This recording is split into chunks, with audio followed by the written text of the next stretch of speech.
ഇനി നെക്സ്റ്റ് ടോപ്പിക്കിലേക്ക് പോവാം. Bill market scheme. ഇതൊക്കെയാണ് നാലിനാണ് ബിൽ മാർക്കറ്റ് സ്കീമിൽ വരുന്നത്. അതിൽ ഫസ്റ്റ് വണ്ണാണ് സ്കീം ഓഫ് 1952. 1952 സ്കീമിൽ പറയുന്നത് ഷെഡ്യൂൾഡ് ബാങ്കുകൾക്ക് RBI എന്ത് ചെയ്യാണ്, അഡ്വാൻസ് ഗ്രാൻറ്റ് ചെയ്യാണ്. അതായത് ഒരു കസ്റ്റമർ ബില്ലോ പ്രോമിസറി നോട്ടോ സെക്യൂരിറ്റി ആയിട്ട് വെക്കുകയാണെങ്കിൽ അവർക്ക് എന്ത് ചെയ്യുന്നുണ്ട്, അതിനെതിരായിട്ട് ലോൺസ് ഡിമാൻഡ് ചെയ്യാനുള്ള സൗകര്യം ഷെഡ്യൂൾഡ് ബാങ്കിന് RBI പ്രൊവൈഡ് ചെയ്തിട്ടുണ്ട്. ഇനി നെക്സ്റ്റ് വണ്ണാണ് സ്കീം ഓഫ് 1970. 1970 പറയുന്നത് ഈ ഒരു സമയത്ത് ഒട്ടുമിക്ക മേജർ ബാങ്ക്സും എന്തായി മാറി, നാഷണലൈസേഷനായി. അതേപോലെ തന്നെ പലതരത്തിലുള്ള സോഷ്യൽ കൺട്രോൾ മെഷേഴ്സും വന്നു. അതായത് ഈ സോഷ്യൽ കൺട്രോൾ മെഷേഴ്സ് വരാനും കൂടിയുള്ള കാരണം എന്താ വെച്ചിട്ടുണ്ടെങ്കിൽ നമ്മൾ ഇന്ത്യൻ ഇക്കോണമിയിൽ വന്നിട്ടുള്ള റാപ്പിഡ് ആയിട്ടുള്ള ചേഞ്ചസ് ആണ് ഇതിനുണ്ടായ കാരണം. അപ്പം ഇതിൽ പറയുമ്പോഴും ഈ ഒരു സ്കീമിൽ ഒരുപാട് ഈ സ്കീംസിൽ ഒരുപാട് കാര്യങ്ങൾ പറയുന്നുണ്ട്. ഒരു മൂന്ന് കാര്യങ്ങളെങ്കിലും നമുക്ക് മനസ്സിലാക്കി വെക്കാം. ഫസ്റ്റ് വണ്ണാണ് all eligible scheduled banks are eligible to offer for rediscount. എല്ലാ ബാങ്ക്സിനും എലിജിബിൾ ബാങ്ക്സിനും റീഡിസ്കൗണ്ടിങ് ചെയ്യാനുള്ള സൗകര്യം കൊടുത്തിട്ടുണ്ട് RBI. അതുപോലെ തന്നെ നമുക്ക് സബ്മിറ്റ് ചെയ്യുന്ന ബിൽസ് ജെനുവിൻ ആയിരിക്കണം. അതായത് ഈ ബിൽസ് ജെനുവിൻ ആവണമെന്ന് പറഞ്ഞിട്ടുണ്ടെങ്കിൽ ആ ബില്ലിൽ എന്തുണ്ടായിരിക്കണം, സെയിൽ ഓഫ് ഗുഡ്സ് നടന്നിരിക്കണം. ഒരു ഗുഡ്സ് സെയിൽ നടക്കുമ്പോഴല്ലേ ബില്ല് കിട്ടുള്ളൂ. അപ്പോൾ അത് ജെനുവിൻ ആണോ എന്നുള്ളത് ഉറപ്പ് വരുത്തണം. മൂന്നാമത്തതാണ് എല്ലാ അക്കോമഡേഷൻ ബിൽസും എലിജിബിൾ ആണ് എന്നുള്ളത് അറിഞ്ഞിരിക്കണം. എലിജിബിൾ ആയിട്ടുള്ള ബിൽസ് ആയിരിക്കണം ഉണ്ടാവേണ്ടത്. അതേപോലെ തന്നെ നെക്സ്റ്റ് വണ്ണാണ് ഈ പറയുന്ന ബിൽസിന് should not have a maturity time or more than 120 days. 120 ഡേയ്സിനേക്കാൾ കൂടുതൽ എന്തുണ്ടാവാൻ പാടില്ല, മെച്യൂരിറ്റി ടൈം ഉണ്ടാവാൻ പാടില്ല.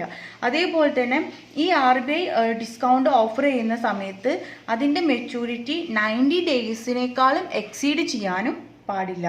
പിന്നെയുണ്ട് ഇത്രയും സ്കീംസുകൾ ആണ് 1970 വന്നിട്ടുള്ള സ്കീംസ് മനസ്സിലാക്കേണ്ടത്.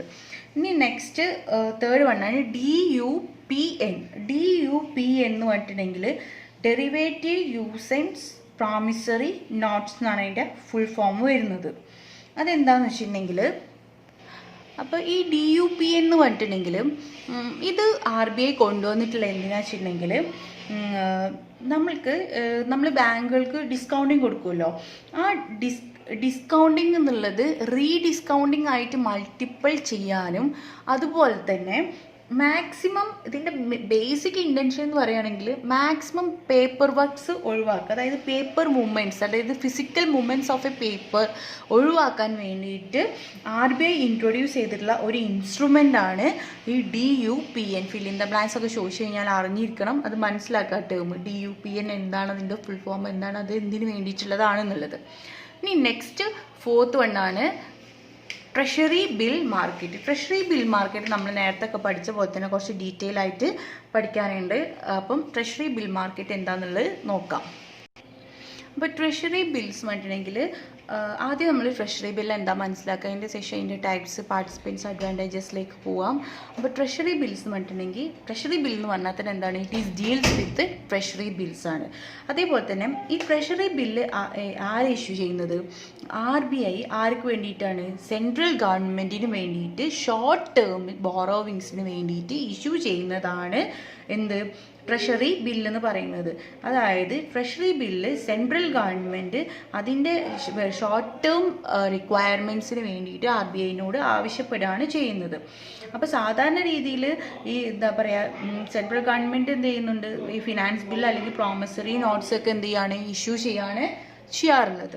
അപ്പോൾ ഇതാണ് ട്രഷറി ബില്ല് നിങ്ങൾ മനസ്സിലാക്കേണ്ടത്. നെക്സ്റ്റ് വണ്ണാണ് എന്താണ് ടൈപ്സ് ഓഫ് ട്രഷറി ബിൽസ്. രണ്ട് തരത്തിലുള്ള ട്രഷറി ബിൽസ് ആണ് വരുന്നത്. ഒന്ന് അഡ്ഹോക്കും രണ്ടാമത്തത് റെഗുലറും. അഡ്ഹോക്ക് ട്രഷറി ബിൽസ് എന്ന് പറഞ്ഞിട്ടുണ്ടെങ്കിൽ സ്റ്റേറ്റ് ഗവൺമെൻറ്റും സെമി ഗവൺമെൻറ് ഡിപ്പാർട്ട്മെൻറ്റും ഫോറിൻ ബാങ്ക്സുമാണ് ഇത് സാധാരണ രീതിയിൽ ഈ ബിൽസ് ഹാൻഡിൽ ചെയ്യുന്നത്. അതായത് ഇതൊരു മാർക്കറ്റബിൾ പർപ്പസിന് വേണ്ടിയിട്ട് യൂസ് ചെയ്യുന്നത് അല്ല, അല്ലെങ്കിൽ എന്താണ് സാധാ ബാങ്കുകൾക്കോ ജനറൽ പബ്ലിക്കിനൊന്നും കൊടുക്കാൻ പറ്റുന്നതല്ല. പക്ഷേ റെഗുലർ ട്രഷറി ബിൽസ് മറ്റുണ്ടെങ്കിൽ എന്താണ് നേരെ ഓപ്പോസിറ്റ്. നേരത്തെ കൊടുക്കാൻ പറ്റില്ല എന്ന് പറഞ്ഞാൽ ആർക്കാണ്? ബാങ്കിനും പബ്ലിക്കിനും ആണല്ലോ. അവർക്ക് എന്ത് ചെയ്യാൻ പറ്റും? ഈ ബില്ല് എന്ത് ചെയ്യാൻ പറ്റും? കൊടുക്കാൻ പറ്റുന്നതിനാണ് നമ്മൾ എന്ത് പറയാം? റെഗുലർ ട്രഷറി ബിൽസ് എന്ന് പറയാം. അപ്പോൾ അതാണ് ടൈപ്സിൽ വരുന്നത്. ഇനി നെക്സ്റ്റ് ടോപ്പിക്കിലേക്ക് പോവാം. അതാണ് പാർട്ടിസിപ്പൻസ്. ഇതിൽ വരുന്ന പാർട്ടിസിപ്പൻസ് മറ്റുണ്ടെങ്കിൽ RBI, SBI, commercial banks, state government, DFHI, STCI, financial institutions ആയിട്ടുള്ള LIC, GIC, UTI, IDBI, ICICI, IFC, NEBARD, അതുപോലെ തന്നെ കോർപ്പറേറ്റ് കസ്റ്റമേഴ്സും പബ്ലിക്കും. ഇവരൊക്കെയാണ് ഈ ട്രഷറി ബിൽസിലെ പാർട്ടിസിപ്പൻസ് എന്ന് പറയുന്നത്. ഇനി നെക്സ്റ്റ് വണ്ണാണ് എന്തൊക്കെയാണ് ഇതിൻ്റെ അഡ്വാൻറ്റേജസ് എന്നുള്ളത് നോക്കാം. അഡ്വാൻറ്റേജസ് ഫസ്റ്റ് വണ്ണാണ് സേഫാണ്. ട്രഷറി ബിൽസ് മറ്റുണ്ടെങ്കിൽ ഗവൺമെൻറ് ആണല്ലോ, നമ്മൾ നേരത്തെ പറഞ്ഞു ഗവൺമെൻറ് ആണ് അതിൻ്റെ പ്രിൻസിപ്പളും സമ്മും ഇൻട്രസ്റ്റ് ഒക്കെ അടക്കുന്നത്.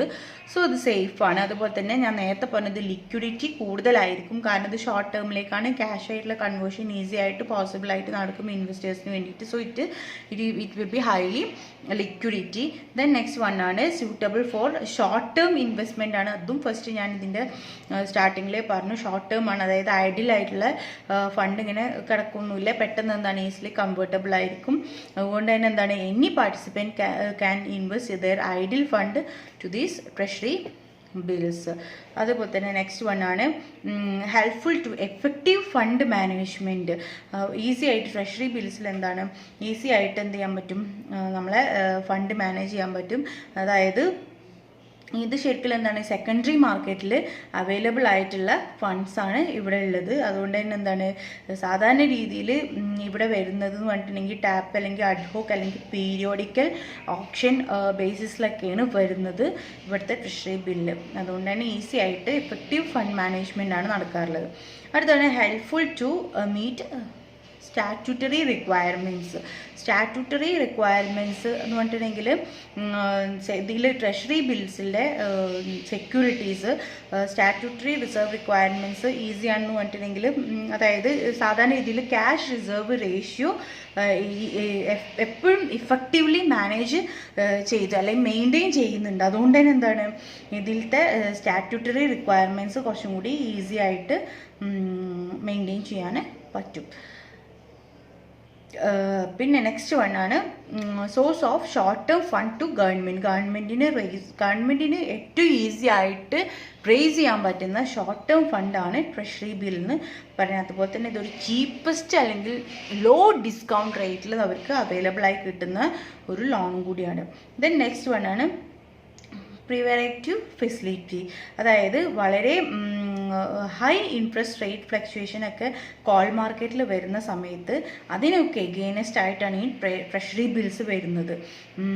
അതുകൊണ്ട് തന്നെ ട്രഷറി ബിൽസ് എന്ന് പറഞ്ഞിട്ടുണ്ടെങ്കിൽ ഏറ്റവും പെട്ടെന്ന് തന്നെ ക്യാഷായിട്ട് കൺവേർട്ട് ചെയ്യാനും അതുപോലെ തന്നെ നമുക്ക് പെട്ടെന്ന് വേണമെങ്കിൽ കോൾ മാർക്കറ്റിലൊക്കെ നല്ല ഇൻട്രസ്റ്റ് റേറ്റ് കൂടുന്ന സമയത്ത് നമുക്ക് ഇൻവെസ്റ്റ് ചെയ്തിട്ട് കൂടുതൽ ഇൻട്രസ്റ്റ് നമുക്ക് കൈയടക്കാനൊക്കെ നമുക്ക് ഈസി ആയിട്ട് സാധിക്കും. അതാണ് പ്രിവറേറ്റീവ് ഫെസിലിറ്റി.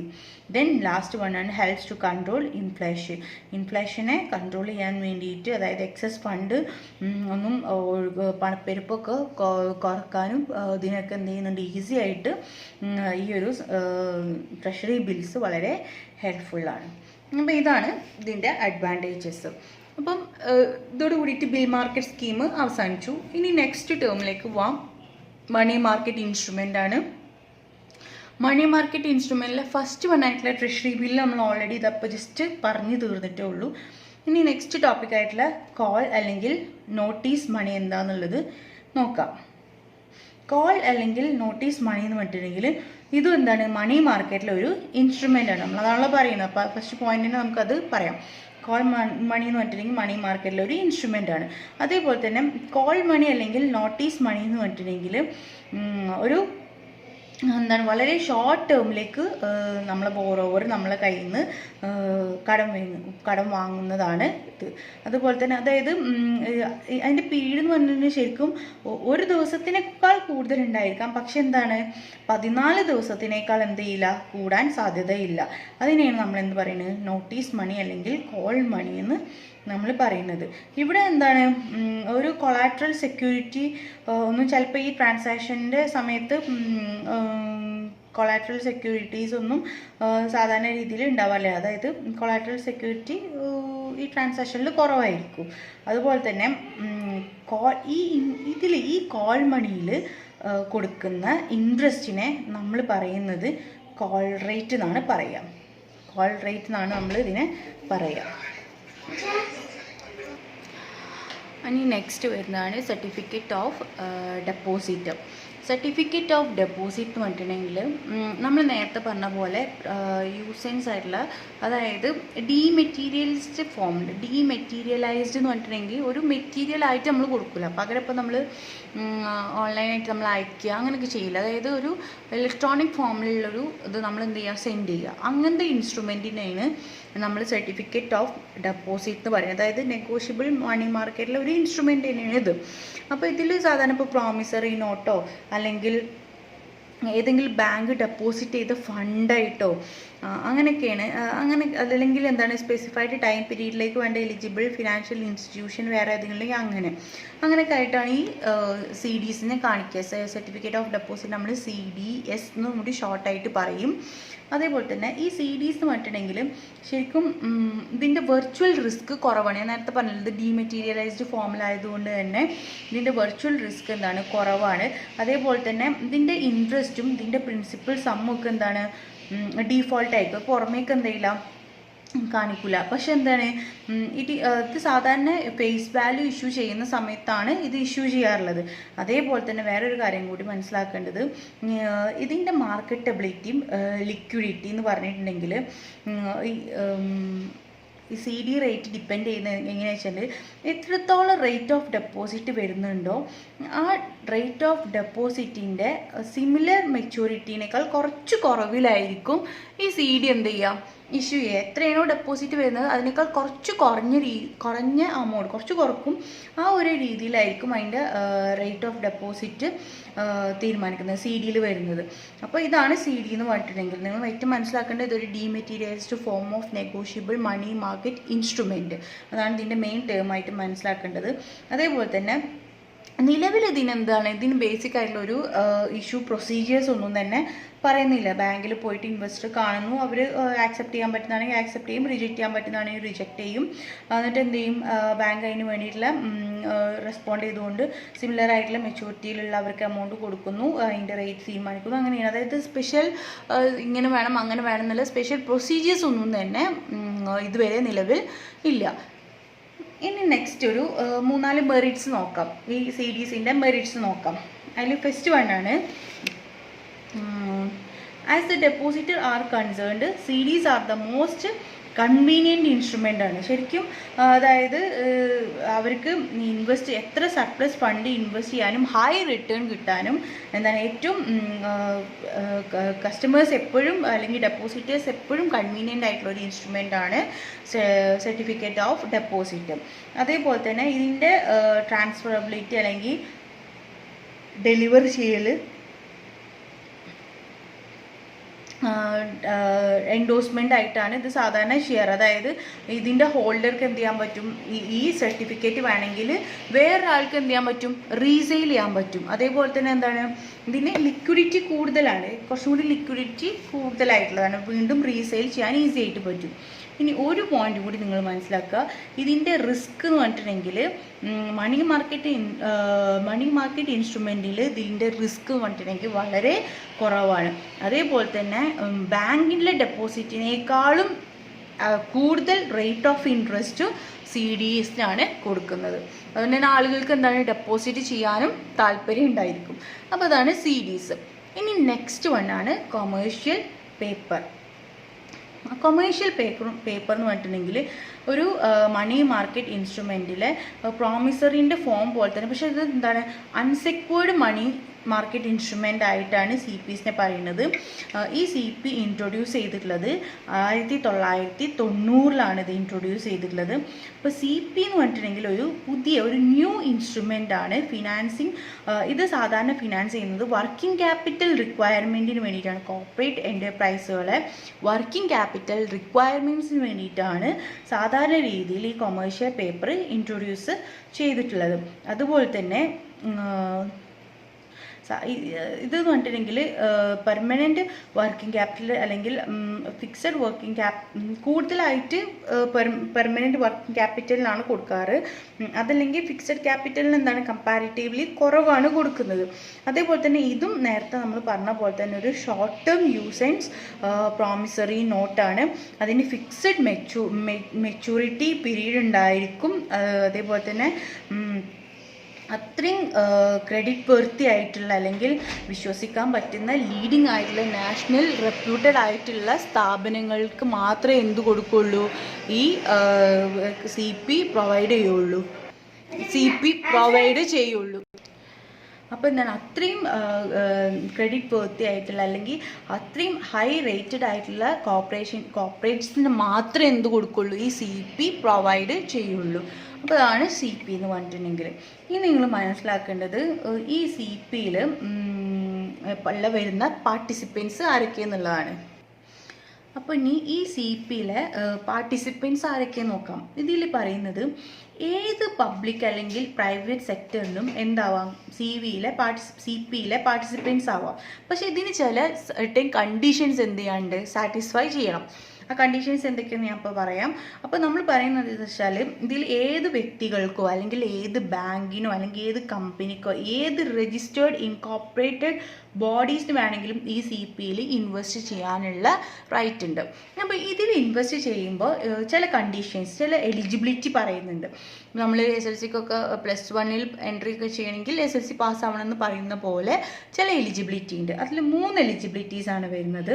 അതിൽ ഫസ്റ്റ് വൺ എന്താ വെച്ചിട്ടുണ്ടെങ്കിൽ ഏത് കമ്പനിയാണോ പറയുന്നത് ആ കമ്പനീൻ്റെ ബാലൻസ് ഷീറ്റിൽ 4 കോടിയേക്കാൾ കുറവ് വരാൻ പാടില്ല. നോട്ട് ലെസ് ദാൻ ₹4 lakh അവരെ നെറ്റ് വർത്ത് വരേണ്ടത് ഫസ്റ്റ് കണ്ടീഷൻ. രണ്ടാമത്തെ കണ്ടീഷൻ അവരെ വർക്കിംഗ് ക്യാപിറ്റൽ ലിമിറ്റ് ബാങ്ക് അല്ലെങ്കിൽ ഫിനാൻഷ്യൽ ഇൻസ്റ്റിറ്റ്യൂഷൻസ് സാങ്ഷൻ ചെയ്തിരിക്കുന്നത് ആയിരിക്കണം. എന്ത് വർക്കിംഗ് ക്യാപിറ്റലിൻ്റെ ലിമിറ്റ്. മൂന്നാമത്തത് ഈ ബോറോ ചെയ്യുന്ന ആളുടെ അക്കൗണ്ട് എന്ന് പറഞ്ഞിട്ടുണ്ടെങ്കിൽ കമ്പനി ക്ലാസിഫൈ ചെയ്യണം. എങ്ങനെ? Standard asset by the financing bank standard അസെറ്റായിട്ട് ക്ലാസിഫൈ ചെയ്തിരിക്കണം ഈ ബോറോവറെ അക്കൗണ്ട് എന്ന് പറയുന്നത്, കമ്പനീൻ്റെ ബോറോവറെ അക്കൗണ്ട് എന്ന് പറയുന്നത്. അപ്പോൾ ഇത്രയും ഈ ഒരു 3 കണ്ടീഷൻ സാറ്റിസ്ഫൈ ചെയ്ത് കഴിഞ്ഞ് കഴിഞ്ഞാൽ അവർക്ക് എന്ത് ചെയ്യാൻ പറ്റും, നമ്മളെ CPൻ്റെ പാർട്ടിസിപ്പൻ്റ് ആയിട്ട് മാറാൻ പറ്റും. ഇനി നമുക്ക് നെക്സ്റ്റ് നോക്കാം എന്തൊക്കെയാണ് ടൈപ്സ് ഓഫ് CP എന്തൊക്കെയാണ് വരുന്നത് നോക്കാം. എന്തൊക്കെയാണ് CPൻ്റെ ടൈപ്സ്? 2 തരത്തിലാണ് മെയിൻലി വരുന്നത്. ഡയറക്റ്റ് പേപ്പേഴ്സും ഡീലർ പേപ്പേഴ്സുമാണ് വരുന്നത്. ഡയറക്റ്റ് പേപ്പർ എന്ന് പറഞ്ഞിട്ടുണ്ടെങ്കിൽ ഇത് കമ്പനി എന്ത് ചെയ്യാണ്, ഇൻവെസ്റ്റർ അതേപോലെ തന്നെ എന്താണ്, അതായത് ഇൻ്റർമീഡിയറി ഇല്ലാതെ നേരിട്ടിട്ട് എന്ത് ചെയ്യാണ് കമ്പനി ഇഷ്യൂ ചെയ്യുന്നതിനാണ് എന്ത് പറയുന്നത്, ഡയറക്റ്റ് പേപ്പർ എന്ന് പറയുന്നത്. ആ ഒരു വേർഡിൽ തന്നെ അതിൻ്റെ ഒരു എന്ത് പറയുന്നുണ്ട്, മീനിങ് വരുന്നുണ്ട്. അപ്പോൾ നേരിട്ടിട്ട് എന്ത് ചെയ്യാണ്, ഇൻവെസ്റ്റർക്ക് നേരിട്ടിട്ട് കമ്പനി കൊടുക്കുന്നത്, അതായത് വിത്തൗട്ട് ഇൻ്റർമീഡിയറി ഇല്ലാതെ കൊടുക്കുന്നതാണ് ഡയറക്റ്റ് പേപ്പർ എന്ന് പറയുന്നത്. പിന്നെ ഡീലർ പേപ്പറാണ്. ഡീലർ പേപ്പർ എന്ന് പറഞ്ഞിട്ടുണ്ടെങ്കിൽ ഈ മെർച്ചൻ്റ് ബാങ്കർ, അതായത് ഈ ഡീലർ എന്ത് ചെയ്യുന്നു ക്ലയൻറ്റിന് എന്ത് ചെയ്യാണ്, ഇഷ്യൂ ചെയ്യാണ് ഈ types of commercial paper issue ചെയ്യാണ്. അതായത് ഡീലർ എന്ത് ചെയ്യുന്നുണ്ട്, ഒരു പ്രൈവറ്റ് പ്ലേസ്മെൻറ്റ് ഈ പേപ്പറിന് വേണ്ടിയിട്ട് അറേഞ്ച് ചെയ്യുന്നുണ്ട്. അതായത് അഡ്വൈസറി സർവീസസ് ആയിട്ട് പലതും പ്രൊവൈഡ് ചെയ്യുന്നുണ്ട്. ഇപ്പോൾ അതായത് ടൈമിംഗ് ഓഫ് ഇഷ്യൂ, അതേപോലെ തന്നെ determination of the discount rate, suitable ആയിട്ടുള്ള മെച്യൂരിറ്റി പീരീഡ്, ഇങ്ങനത്തെ ഈ അഡ്വൈസറി സർവീസസ് ഒക്കെ എന്ത് ചെയ്യുന്നുണ്ട്, ഇതിൻ്റെ പുറമെ ചെയ്യുന്നുണ്ട്. അപ്പോൾ ഡീലർ പേപ്പർ എന്ന് പറഞ്ഞിട്ടുണ്ടെങ്കിൽ മനസ്സിലായെന്ന് വിചാരിക്കുന്നു. ക്ലയൻറ്റിന് ഇഷ്യൂ ചെയ്യുകയാണ് ചെയ്യുന്നത്. ഇനി നെക്സ്റ്റ് വരുന്നത് ഈ രണ്ട് ഇതിന് പുറമെ new forms of C Ps വരുന്നുണ്ട്. ചില ഇന്നൊവേറ്റീവ് ആയിട്ടുള്ള, ഇപ്പോൾ ഫോറിൻ കൺട്രീസിലൊക്കെയാണ് ഈ സി പി മാർക്കറ്റിൽ ഇന്നൊവേറ്റീവ് ആയിട്ടുള്ള ചില സി പി പേപ്പേഴ്സ് കാണുന്നുണ്ട്. അതിൽ ഫസ്റ്റ് വണ്ണാണ് മാസ്റ്റർ നോട്ട്. ഇതിൽ 3 തരമാണ് വരുന്നത്. Master note, medium term notes, asset backed commercial paper. ഇത് 3 ഇതിൽ വരുന്നത്. അപ്പോൾ അതിൽ നോക്കാം.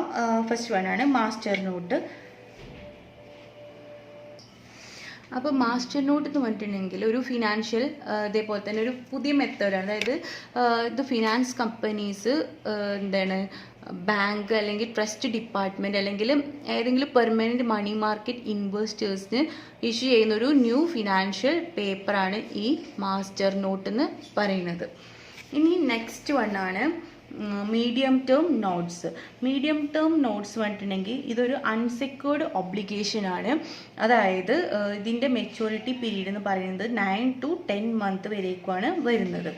നെക്സ്റ്റ് വണ്ണാണ് അസറ്റ് ബാക്ക്ഡ് കൊമേഴ്ഷ്യൽ പേപ്പർ.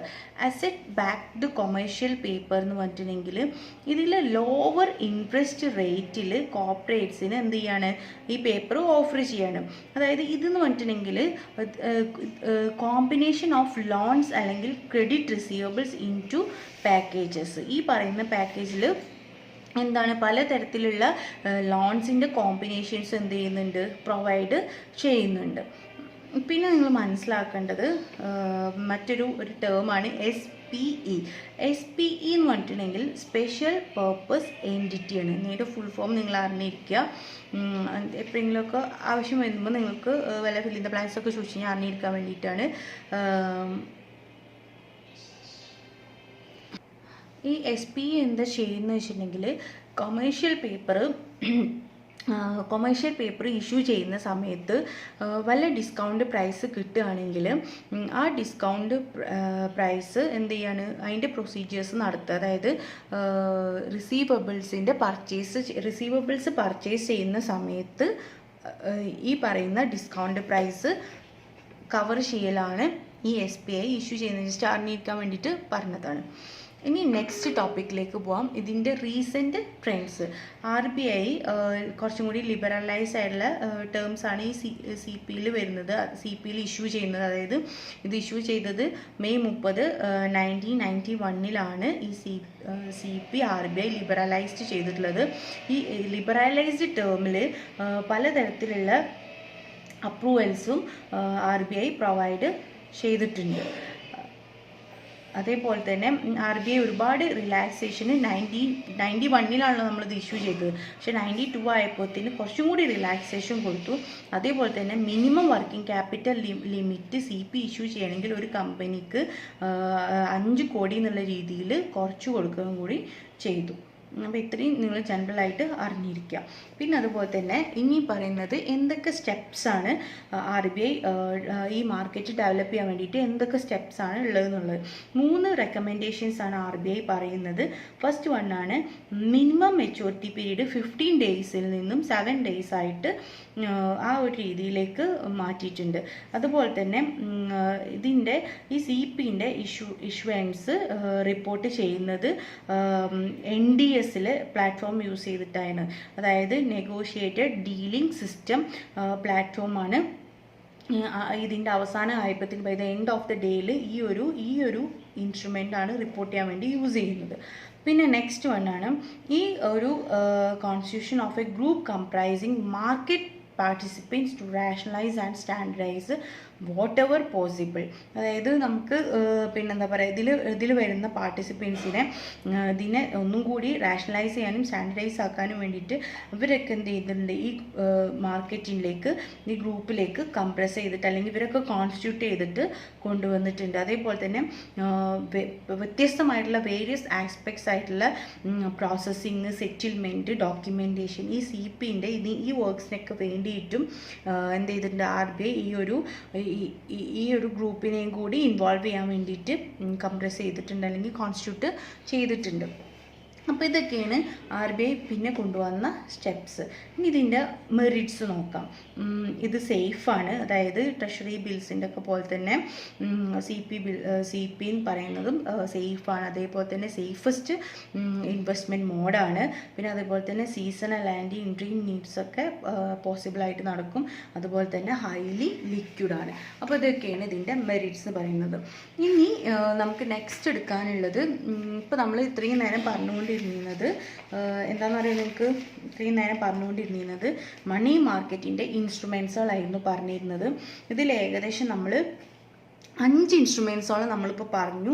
ഇനി നമുക്ക് 6, 7, 8 3 ഇൻസ്ട്രുമെൻസും കൂടി നമുക്ക് എക്സ്പ്ലെയിൻ ചെയ്യേണ്ടതാണ്. ഇൻ്റർ ബാങ്ക് പാർട്ടിസിപ്പൻറ്റ് സർട്ടിഫിക്കറ്റും മണി മ്യൂച്വൽ ഫണ്ടും റിപ്പോസും. ഇത് നമുക്ക് നെക്സ്റ്റ് ക്ലാസ്സിൽ നമുക്ക് ഇതിൻ്റെ എക്സ്പ്ലെയിൻ ചെയ്യാം. നെക്സ്റ്റ് ക്ലാസ്സോട് കൂടിയിട്ട് നമുക്ക് ഈ ചാപ്റ്റർ തീർക്കാം. ഇപ്പോൾ നമ്മളെ 2 ചാപ്റ്റർ ഇതോട് കൂടിയിട്ട് ഇതും കൂടി കഴിഞ്ഞ് കഴിഞ്ഞാൽ അവസാനിക്കും. അതിന് ശേഷം നമുക്ക് എക്സാംസൊക്കെ കണ്ടക്ട് ചെയ്യാം. നന്നായിട്ട് പഠിക്കുക. എന്തെങ്കിലും ഡൗട്ട്സ് ഉണ്ടെങ്കിൽ ചോദിക്കാം.